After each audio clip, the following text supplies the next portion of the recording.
Previously on Backpacker Diaries. I'm finally getting into the part with the steep descent. Well, I've managed to make it down to the water source here. And I can see that the bats enjoy it here too.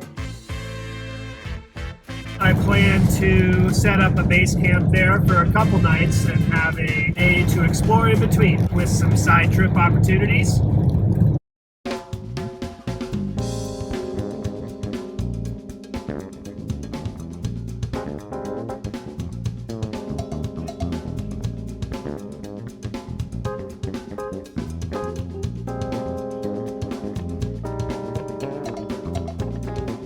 Today is March 15th, 2017, and I'm down here in Dark Canyon, here south of Hanksville, Utah. I'm going to try to make my way down to the Colorado River and see how far I can get, given the water level down there.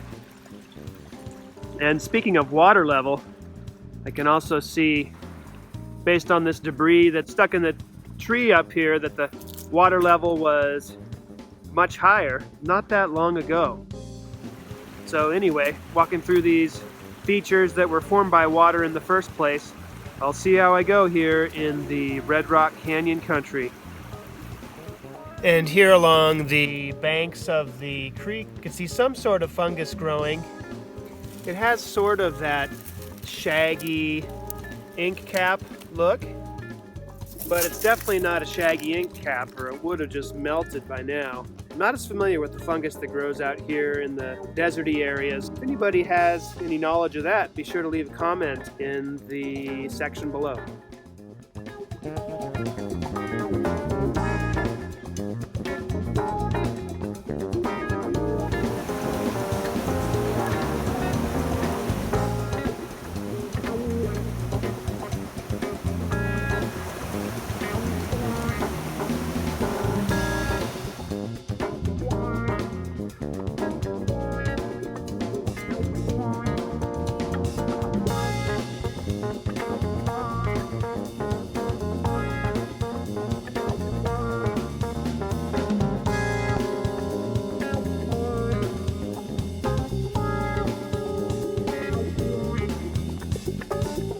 I'm almost halfway to the Colorado River, but I'm starting to get cliffed out, so I'm gonna try to drop down to where the water's flowing and where I see some footprints down there.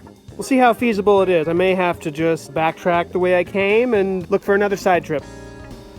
I'm getting to scout it out here at a different angle now, and it looks like it's gonna be feasible. So I'm gonna see what I can do without any extra equipment, except maybe a rope, but I'm not even sure that's gonna be necessary. Fortunately, I managed to make it down. It wasn't all that steep, but still steep enough that I needed to put away my poles and sort of go on my hands for a while there.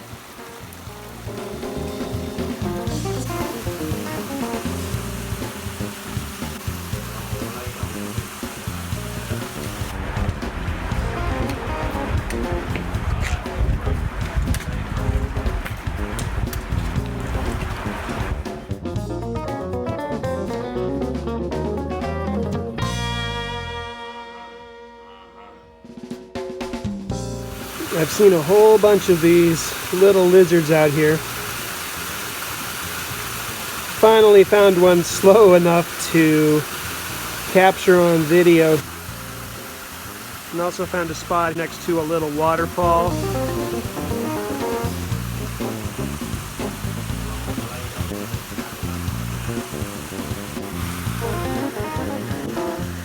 Starting to warm up, so it's a good time to catch some sun on a rock, like this little guy.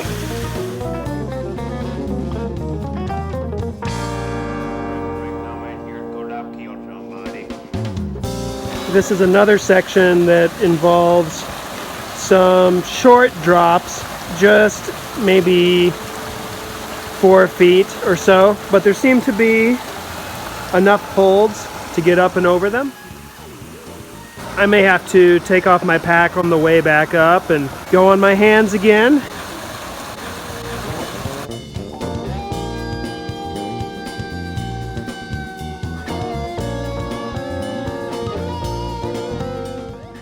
Not sure if this shows up on video, but there's bats here that make an appearance during the daytime as well. So they don't necessarily have to wait until the darker hours to come out in Dark Canyon. But like last night, this is another solo bat fluttering around here.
Finally, I managed to make it down to the Colorado River, and it felt real nice to get in the water and wash off a bit. Didn't realize until after I got out of the water that brought the backup socks, brought the backup synthetic fabric shirt, but I didn't bring a backup pair of underwear. As a result, I'm going to be going commando here for a little while until my underwear dries out. I know that's just enough information for y'all. Anyway, it was a spectacular view, pretty muddy, with some flotsam and jetsam kind of swirling around in this little inlet where the Dark Canyon feeds into the Colorado. But it was definitely a fun and challenging trip down Dark Canyon to get there. And now I get to go back, and it may be a little harder than coming down, so we'll see how we go.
On the next Backpacker Diaries.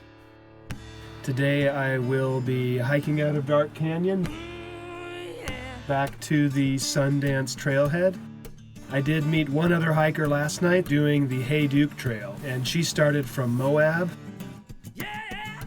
a couple weeks ago on March 1st.